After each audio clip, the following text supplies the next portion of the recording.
Shalom saudaraku yang kekasih di dalam Tuhan Yesus Kristus. Senang kembali berjumpa dengan saudara dalam channel Pastor DHI. Saya percaya bahwa saudara semua dipelihara sempurna oleh Tuhan kita Yesus Kristus. Amin. Dan dilindungi dari kuasa-kuasa roh jahat. Amin. Saudaraku, seperti pada thumbnail yang Anda lihat, di mana Pastor Andi Simon menyampaikan dari YouTube-nya dia, di mana ini adalah pengalaman Pastor Andi Simon. Saya lihat dari channel YouTube-nya Pastor Andi kurang lebih 2 bulan yang lalu. Di situ Pastor Andi menceritakan seperti pada thumbnail, tiba-tiba saudara terjadi ledakan keras di rumah Pastor Andi yang memang tidak masuk akal. Ya, setelah Pastor Andi sampaikan dari channelnya, saya mendengarkan baik-baik. Memang ini sesuatu yang tidak masuk akal, saudara. Satu benda, timbangan tiba-tiba meledak, ya. Biasanya yang meledak itu gas, saudara ya. Ini tiba-tiba timbangan. Dan biasanya timbangan kan tidak ada dicolok ya, atau tidak ada terhubung ke listrik. Dan ledakannya begitu keras, saudara. Ini bukanlah sesuatu hal yang normal dan wajar.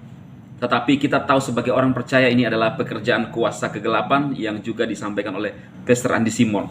Kita tahu bahwa Pastor Andi Simon melakukan banyak mujizat dan kuasa-kuasa roh jahat tidak senang ketika Pastor Andi melakukan itu, saudara. Dan pesan saya ini perlu dilihat oleh Pak Muriwali supaya tahu benar-benar bahwa kuasa yang digunakan oleh Pastor Andi Simon itu adalah kuasa Tuhan murni dari Tuhan Yesus. Setan-setan pun tidak senang, ya.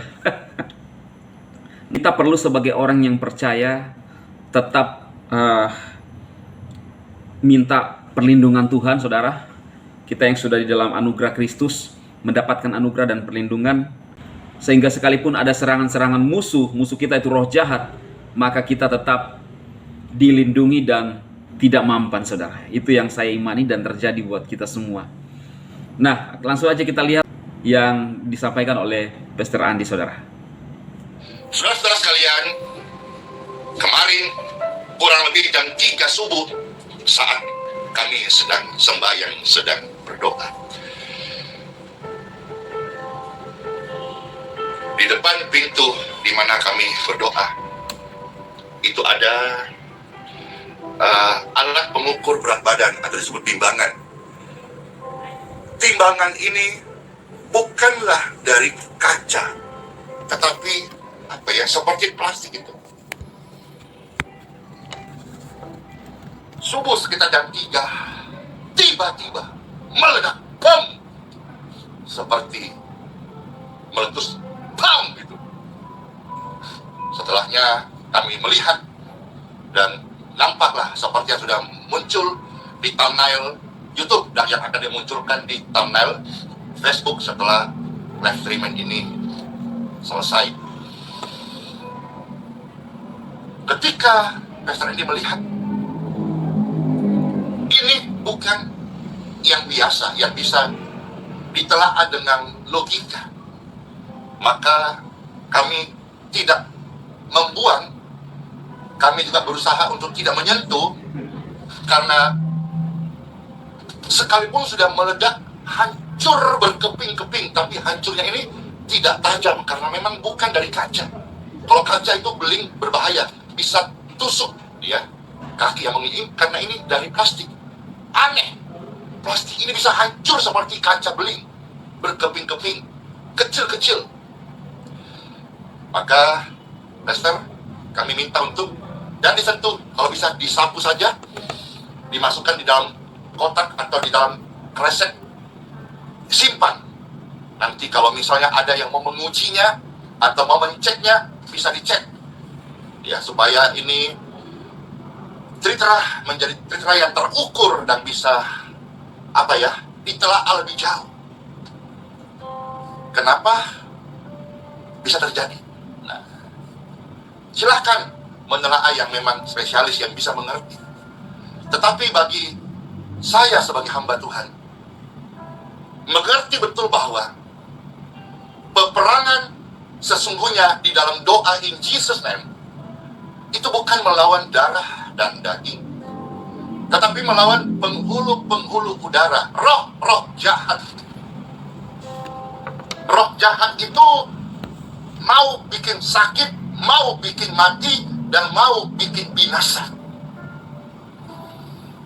Apa jadinya ketika orang percaya tidak hidup di dalam roh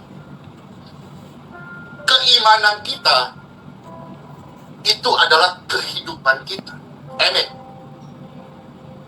Kalau karena sesuatu yang ganjil bisa memporak-porandakan plastik yang sebetulnya tidak masuk akal,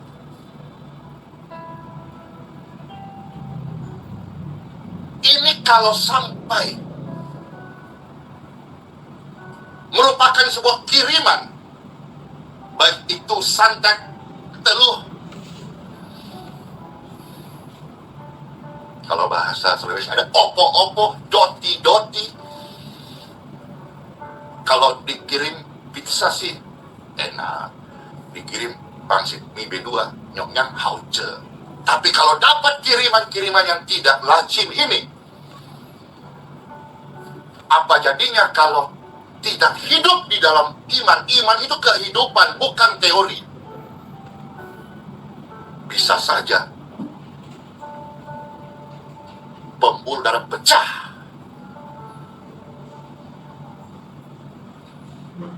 Karena memang sasarannya roh-roh jahat itu bukan benda sebetulnya, tetapi jiwa, nyawa. Hal-hal yang ganjil ini sebetulnya berkali-kali sudah Pastor dapati, baik saat doa maupun saat melayani, ataupun dalam saat perjalanan dalam sebuah pelayanan atau tugas penginjilan. Bahkan sampai pernah kita mengalami sebuah keadaan eksiden dan di sana ada korban nyawa dari luar, saudara-saudara. Saya bersaksi, waktu itu sama hancur berkeping-keping. Bahkan di mobil itu, Pastor duduk di depan, di samping driver. Itu kaca depan, Bapak Ibu tahu kaca mobil kan cukup tebal. Itu hancur berkeping-keping karena benturan. Terjadi eksiden, tabrakan yang kuat. Korban meninggal dunia. Saudara sudah melihat dan mendengarkan apa yang disampaikan oleh Pastor Andi Simon. Bagaimana ketika ada kiriman-kiriman, ya. Bagaimana kalau ini terjadi kepada saudara semua? Apakah itu kirimannya tembus ke diri Anda atau ke benda-benda, saudara? Ya. Tapi saya percaya orang yang di dalam Kristus, orang yang menerima anugerah Kristus, yang percaya dan menerima Kristus, itu dipelihara sempurna oleh Tuhan Yesus. Sehingga kita terbebas dari serangan-serangan apapun. Sebab musuh kita bukan darah dan daging, tetapi roh-roh jahat yang bekerja dalam setiap orang. Musuh kita bukan Pendeta Muriwali, bukan Pendeta Stephen Tong. Tapi kenapa saya selalu mengangkat mereka? Karena mereka benar-benar sering memojokkan orang-orang karismatik atau pendeta-pendeta karismatik seperti itu, dan kebetulan saya adalah orang karismatik. Maka bukan berarti ketika saya mengcounter itu kita benci, enggak, kita mengasihi kok, ya. Justru saya senang sekarang Pendeta Muriwali beralih ke buat instrumen begitu, ya, jauh lebih bagus daripada nyinyir. Tinggal Pak Stephen Tong lagi nih, ya, supaya bisa mengerti tentang pekerjaan Roh Kudus juga dan pekerjaan-pekerjaan setan, ya. Tidak serta-merta ketika getar-getar itu pekerjaan setan selalu, ya. Ada namanya nubuat, ada namanya manifestasi. Nah, itu bisa terjadi. Tapi jangan kita langsung berpikir bahwa ini dari setan ini. Begitu getar-getar setan. Masa kita nggak bisa bedakan pekerjaan setan dengan pekerjaan kuasa Roh Kudus bekerja? Nah, saudara, kita harus peka. Karena itu kita harus perlu mengalami Tuhan dalam hidup kita. Bukan hanya bercerita seperti menceritakan dongeng kepada anak cucu kita atau cucu kita, lalu dia mendengarkan ceritanya tetapi dia tidak ngalami. Alangkah bagusnya ketika kita menjadi pemain, seperti pemain sepak bola, Kita yang rasakan bagaimana suka dukanya di lapangan. Tapi ada orang-orang yang hanya berkomentar, memberikan masukan, oh harusnya tadi begini, supaya dia bisa menang. Padahal belum tentu kalau dia yang bermain bisa terjadi seperti itu. Bahkan kalau mungkin dia main lebih parah mainnya daripada pemain aslinya. Nah, jadi seperti itu saudara yang saya sampaikan kali ini. Semoga bermanfaat buat saudara semua dan buat teman-teman semua yang percaya dengan pekerjaan Roh Kudus. Silakan share video ini untuk saudara-saudara kita bisa memahami firman Tuhan dengan benar. Saya selalu mengangkat ini karena saya ingin pandangan kita terhadap Alkitab, cara berpikir kita tentang Alkitab itu benar, saudara. Jangan kita percaya kepada yang bukan kebenaran. Seolah-olah kebenaran, tetapi kalau saya bilang itu hanya adalah retorika, saudara. Supaya saudara-saudara kita bisa lebih memahami kebenaran yang sesungguhnya. Karena firman Tuhan tidak perlu ditafsirkan lagi, saudara.